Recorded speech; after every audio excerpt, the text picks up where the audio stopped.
एक बार एक शिकारी शिकार करने के लिए जंगल में पहुंचा। उसने अपने तीर पर बहुत ही खतरनाक जहर लगाया और शिकार को निशाना बना करके उसने तीर को छोड़ा, लेकिन उसका तीर चूक गया और तीर एक पेड़ पर जा लगा। वह पेड़ बहुत ही हरा भरा था और बहुत सारे तोते उस पेड़ पर रहते थे। जैसे ही वह जहरीला तीर उस पेड़ पर जाकर लगा, वह पेड़ धीरे धीरे सूखने लगा और उस पेड़ पर जो भी तोते रहते थे वह एक एक करके उस पेड़ को छोड़कर जाने लगे। उस बड़े से पेड़ के कोटर में एक बहुत ही बूढ़ा तोता रहता था, जो बहुत ही धर्मात्मा और अच्छे मन का था। सभी तोते उस पेड़ को छोड़कर जाने लगे थे, लेकिन वह बूढ़ा तोता जाता था, दाना लेकर के आता और उसी कोटर में आ करके बैठ जाता था, परंतु उस पेड़ को छोड़ने को तैयार नहीं था। बूढ़े तोते के साथियों ने कई बार आ करके उसे समझाया कि यह पेड़ सूख रहा है और किसी दिन गिर भी जाएगा, चलो किसी और पेड़ पर चलकर रहा जाए, परंतु वह बूढ़ा तोता वहाँ से जाने को तैयार नहीं हो रहा था। अब यह बात देवराज इंद्र तक पहुँची।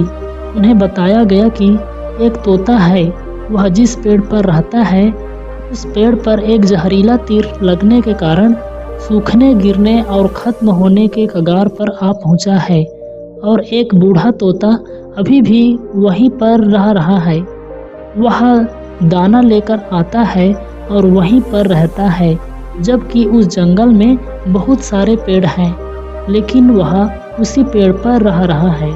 देवराज इंद्र प्रकट हुए और उस बूढ़े तोते से कहने लगे कि आप बहुत धर्मात्मा हैं, बहुत ही अच्छे मन के हैं, लेकिन आप इस पेड़ को छोड़कर किसी और पेड़ पर चले जाइए, क्योंकि यह पेड़ कुछ ही दिनों में गिर जाएगा। तालाब के पास में बहुत से बड़े बड़े हरे भरे पेड़ हैं, बड़े बड़े कोटर हैं, उन पेड़ों पर फल भी लगे हुए हैं, उन्हें वहीं पर तोड़कर खा सकते हैं, परंतु यहाँ से आप चले जाएं। तोता बोला, माफ़ कीजिएगा, इस पेड़ ने मुझे जीवन दिया है, शिकारियों से मेरी रक्षा की है, हर मौसम में मेरे साथ रहा है, ये कोटर मेरा घर है, यहाँ मैं पला बढ़ा हूँ।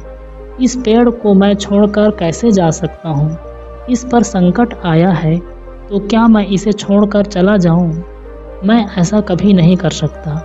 देवराज इंद्र तोते के इस बात से बहुत ही प्रसन्न हुए। उन्होंने तोते से कहा, मैं आपकी इस बात से बहुत ही खुश हूँ, मांगो जो आपको मांगना हो। उस बूढ़े तोते ने कहा, मुझे बस इतना मांगना है कि जिस पेड़ ने मुझे जन्म दिया, जहाँ मैं रहा, पला बढ़ा, जिसे आप मेरा जन्मभूमि कह सकते हो, आप इसे फिर से वैसा ही हरा भरा कर दो जैसा यह था। देवराज इंद्र ने अमृत से उस पेड़ को सींच दिया और पहले की तरह हरा भरा कर दिया। अब वापस से उस पेड़ पर जा करके बाकी तोते रहने लगे।